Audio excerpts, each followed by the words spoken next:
My name is Sarah. I work as an office worker. I live with my husband, Thomas, who is the same age as me, and our 5-year-old son, Joseph. I met my husband at a party hosted by a friend. Reassured by his straightforwardness and enthusiastic pursuit, we ended up getting married. Initially, after marriage, he was very proactive in doing household chores and was very supportive. I felt fortunate to be married to him and thought everything was going well. However, the days of happiness seemed to crumble unexpectedly early. In the second year of our marriage, I became pregnant. My husband was happy about it and believed that even happier days were ahead. However, reality proved to be different. As my belly grew, I noticed him becoming increasingly distant. I assumed he was feeling the pressure of becoming a father and didn't press the issue. I thought his attitude would change once the baby arrived. However, when Joseph was born, his behavior changed even more. Even though he saw me struggling with childcare and exhausted from giving birth, he didn't lift a finger to help. He would get irritated by Joseph's crying at night and often slept in a separate room. I took a 1-year maternity leave from work, but because he wasn't supportive of childcare, I found myself struggling every day. He started coming home later and later. Since I also work full-time, I hoped we could share the household and childcare responsibilities. However, my husband rarely came home early, even when I asked. It's tough doing everything alone. Can't you come home a little earlier? I would ask. I'm working long hours to provide for Joseph. If you don't like it, work part-time. He would reply. No matter how much I talked to him, he didn't seem willing to compromise on my working hours. If we could live on his income alone, it would be a different story. But since that wasn't enough, I returned to work after just 1 year. It seemed like he didn't realize that if my income decreased, our household income would too. Plus, I was often unhappy with how he would come home drunk. Drinking with business partners is part of the job. My husband is self-employed. Because he needs to build relationships with clients, he actively participates in these drinking parties. Since I've never experienced self-employment, I wondered if these drinking parties were necessary every day. As Joseph, who is now 5 years old, started to understand things a bit, he seemed to be feeling resentful towards his absent father. Why doesn't Dad ever eat with us? He sleeps all day on his days off. Joseph would ask. Feeling it wasn't good for him to dislike his father so much, I would say, Dad works hard outside for us. Let's support him, okay? He would reluctantly reply. Even though I tried to pacify him, he didn't seem convinced. On weekdays, things continued like this, and on weekends, my husband would sleep until late afternoon, leaving little time to play with Joseph. Instead, he would spend the afternoon lounging in his room or frequently going out for drinks. Joseph doesn't like it, and at least on weekends, we spend time together. I would say. It's work, I've told you. You're always so naggy. He'd reply. Despite my numerous warnings about his frequent drinking parties, he would only get in a bad mood. I tried to soothe Joseph and spent every evening having dinner together, just the two of us. During that time, I was assigned a business trip on Saturday. Knowing my husband, I expected him to express dissatisfaction about spending Saturday alone with Joseph. So, with trepidation, I told him about the business trip. I have a business trip next Saturday, staying overnight. Can you take care of Joseph for me? I asked. To my surprise, he became cheerful. "Sure, I'll take care of him. Since we have the chance, let's go to my parents' house." His response was the opposite of what I expected, and I was very surprised. He happily contacted his parents. "I just called them, and they suggested we go on a trip. Let's go as a family of 4. He said. Joseph would surely be happy about the trip. I thought it was a great opportunity to make up for not spending much time with him. Since my husband said he would happily take care of Joseph, I felt relieved to go on the business trip. And so, on the weekend, I left home early in the morning for a business trip. "Say hello to your parents for me," I said. "I got it. Have a safe trip," he replied. I felt relieved by his cheerful demeanor, as always. Although it was work, I was looking forward to spending a day alone doing whatever I wanted before and after work. The destination for my business trip is about a 2-hour train ride away. Come to think of it, this place is near Thomas's parents' house. The scenery from the train brought back nostalgic feelings. It's been a while since I've been here, so I should visit more often.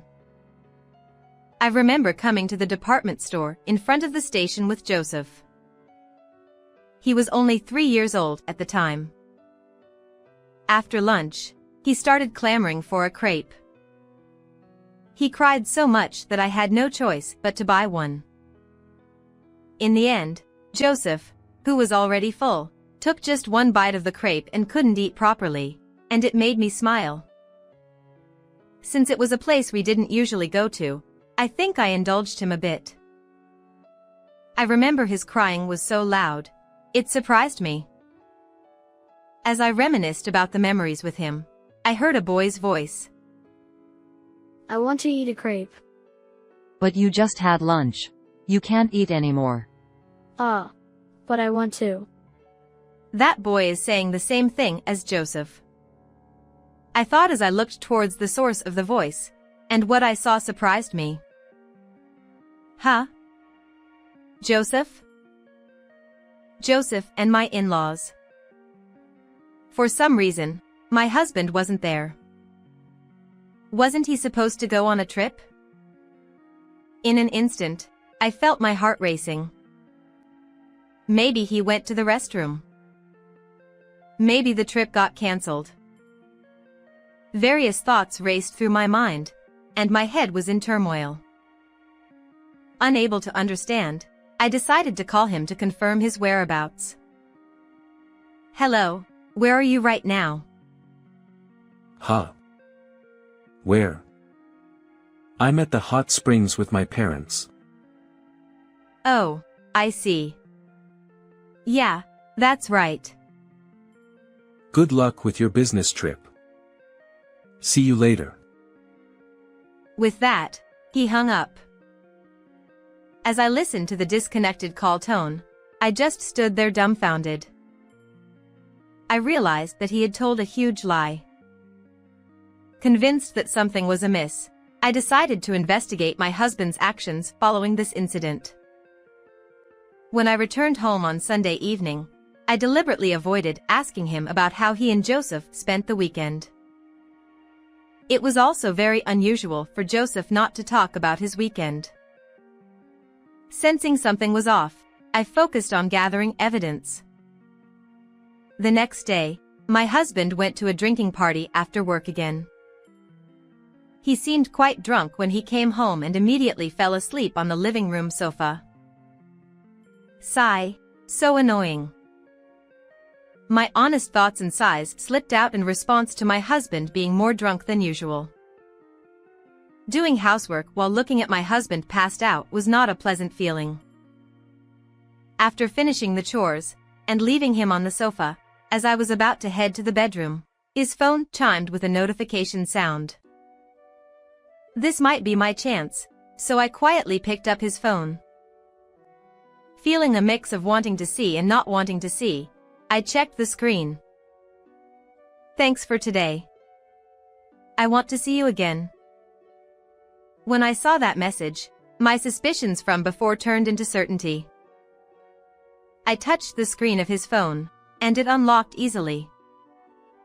Carelessly, it wasn't locked. With trembling hands, I looked through all the message history. The contents were unbelievable, and it made me dizzy. He was keeping a terrible secret. The following weekend, my husband said he would take our son to his parents' house.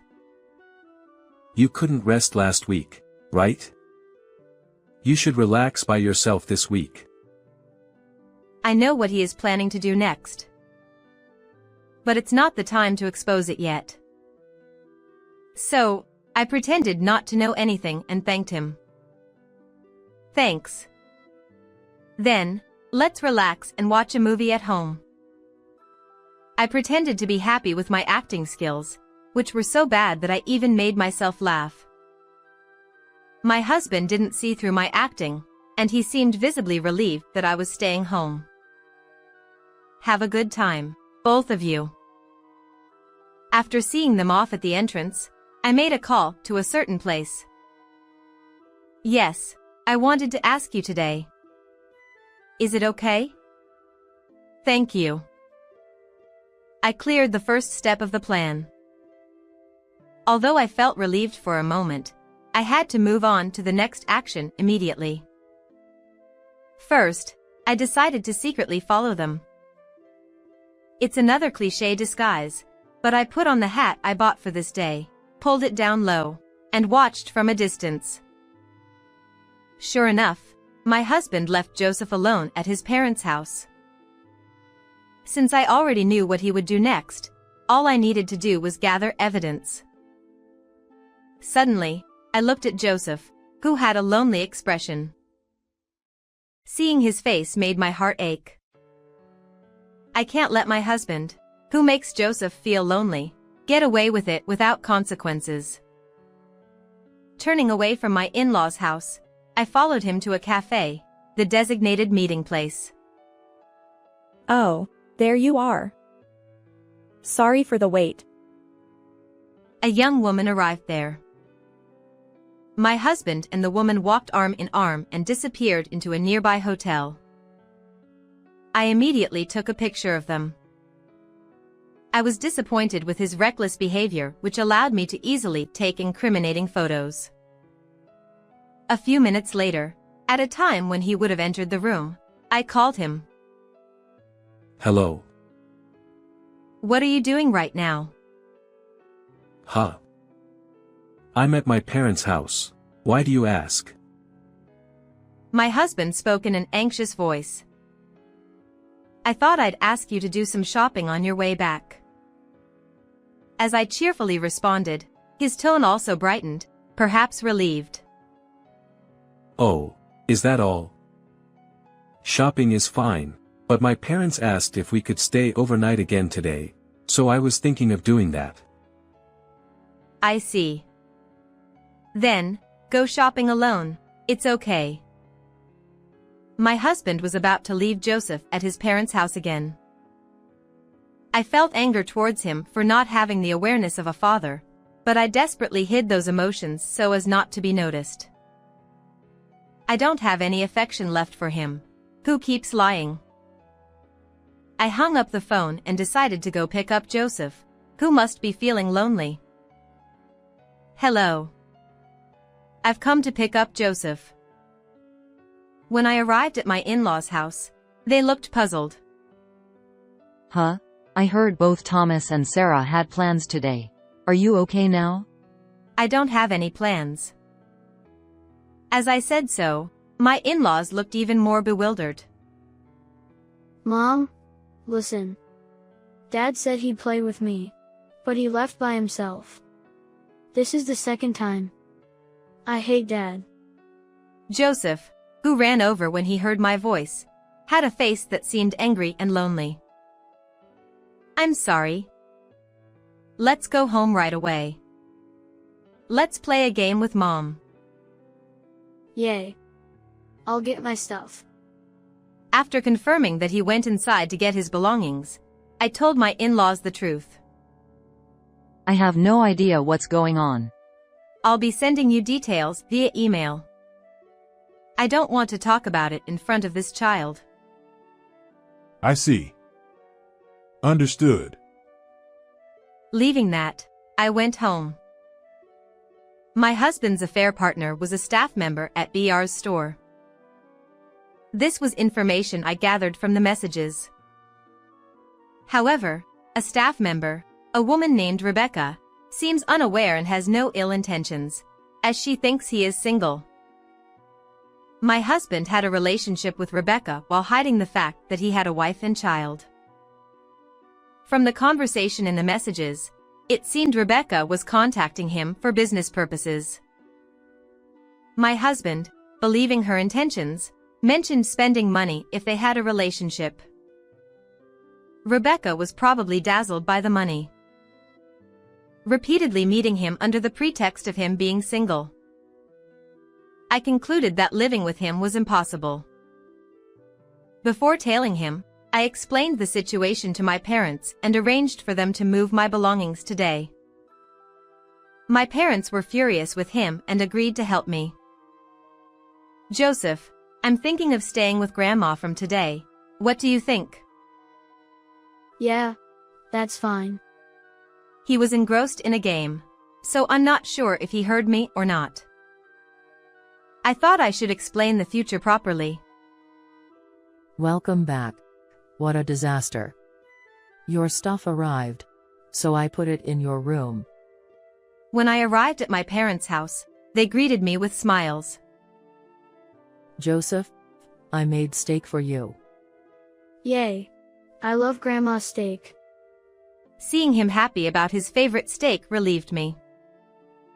Our house and my parents' house weren't far apart, so we visited them occasionally. Perhaps that's why Joseph was fond of both parents and didn't mind suddenly coming to my parents' house. Lots of cardboard boxes were being carried into the room. Since I noticed the cheat, I have been gradually packing my things. Knowing my husband was meeting Rebecca that day, I hired movers and moved all my belongings. Honestly, I was anxious about how it would go, but everything went smoothly and was a great success. I won't be going back to that house anymore, that's for sure. While sorting out the stuff, my husband called. Sarah, what's going on? He seemed quite anxious. Yes? What's going on? Well, you see, I got a call from my parents, rushed to their house, and Joseph wasn't there. It seems you've misunderstood something too. Is that so? Misunderstood? Yeah, it's a misunderstanding. My parents seem to have misunderstood too, and they even scolded me. I see. And when I got home, your stuff and Joseph's stuff was gone. What's going on? That's it. I can't live with you anymore. There's nothing more to talk about. Goodbye. I hung up the phone while desperately trying to keep calm. It's too late to say anything now. After that, he called several times, but I ignored them. Joseph, I need to talk to you. I also needed to talk to Joseph properly. Son, Dad, were you getting along with another lady? Huh? Did you hear that? He must be shocked to hear such a thing. I was choosing my words to follow up, but Joseph spoke up. I heard. I don't want a dad like that. It's more fun with Grandpa and Grandma. It seemed his feelings toward his father had already disappeared. I consulted a lawyer about the future course of action. Since I had sufficient evidence, it seemed it would be easy to get a favorable divorce. I obtained evidence of the affair directly from Rebecca. My husband and you are having a cheat, right? I'm sorry. He offered me money, so I went along with it. But I never intended to cheat. He said he wasn't married. I believe you.